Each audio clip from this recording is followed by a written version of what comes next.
વરસાદમાં ખાવાની મજા આવી જાય ને તેવા ગરમા ગરમ ઇન્સ્ટન્ટ ખાટા રવાના ઢોકળા બનાવ્યા હતા, જે એકદમ ટેસ્ટી પોચા રૂ જેવા બન્યા હતા. તો તેની માટે મેં અહીંયા 3/4 કપ જેટલો જે જાડો રવો આવે છે ને, કરકરો, તે લેવાનો છે. આપણે બારીક રવો નહીં લઈએ. જો તમે બારીક રવો લેશો ને તો તમારા ઢોકળા થોડા ચીકણા થશે. 1/4 કપ જેટલો આપણે ચણાનો લોટ લેવાનો છે. હવે મેં અહીંયા 1.5 કપ જેટલી ખાટી છાશ નાખી છે. ખાટી જ આપણે છાશ નાખવાની, અથવા તમે દહીં લેતા હોય ને તો ખાટું જ લેવાનું, જેથી કરીને આપણા ઢોકળા એકદમ સરસ એવા ટેસ્ટી બનશે. તો જો તમે દહીં લ્યો ને તો 1 કપ જેટલું ખાટું દહીં લેવાનું અને અડધા કપ જેટલું પાણી. બધાને ગાંઠા ના રહે તે રીતે મિક્સ કરી પછી 2 થી 3 મિનિટ માટે એક જ ડાયરેક્શનમાં તેને આવી રીતે હલાવી લેવાનું છે, એક ધારું, જેથી કરીને આપણો આ બેટર એકદમ હળવું ફૂલ થશે, કારણ કે આપણે આને આથો નથી લઈ આવવાના માટે. હવે રવો આપણો થોડીક વાર થશે એટલે ફૂલશે, માટે આપણે તેને 15 મિનિટ માટે ઢાંકીને રાખી દેવાનું છે. તો મેં અહીંયા 15 મિનિટ ઢાંકીને રાખી દીધું હતું. તો રવો આપણો એકદમ સરસ એવો ફૂલી ગયો છે અને બેટર પણ આપણું એકદમ પરફેક્ટ થઈ ગયું છે. આપણે કાંઈ પણ પાણી કે છાશ નાખવાની જરૂર નહીં પડે.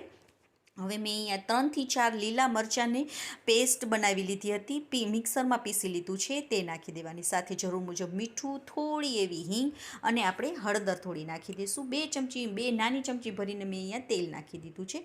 બધાને આપણે મિક્સ કરી લેવાનું છે. હળદર મારે થોડી એવી વધારે થઈ ગઈ હતી, તો તમે થોડી ઓછી જ નાખજો.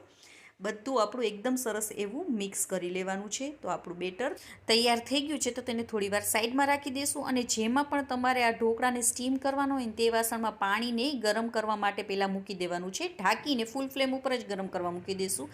અને જેમાં પણ તમારે ઢોકળાને પાથરવાના હોય ને તે ડીશમાં આપણે તેલ પણ લગાવી દઈશું. હવે આપણે બેટર લઈ લઈશું. તેમાં અડધી ચમચી જેટલો મેં અહીંયા આપણે બેકિંગ સોડા નાખી દીધો છે, અને તે એક્ટિવેટ થઈ જાય એની માટે મેં અહીંયા થોડો લીંબુનો રસ નાખેલો છે. જો તમારે બેકિંગ સોડા ન હોય ને તો 1 ચમચી જેટલો તમારે અહીંયા ઈનો નાખી દેવાનો. હવે એક જ ડાયરેક્શનમાં હલાવી અને આપણે બેકિંગ સોડાને એક્ટિવેટ કરી લઈશું.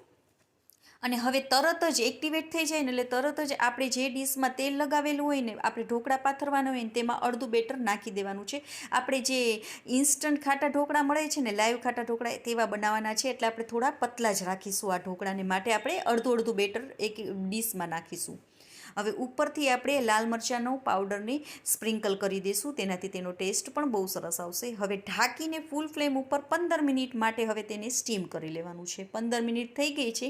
આપણા ઢોકળા પણ એકદમ સરસ એવા ચડી ગયા છે, જુઓ.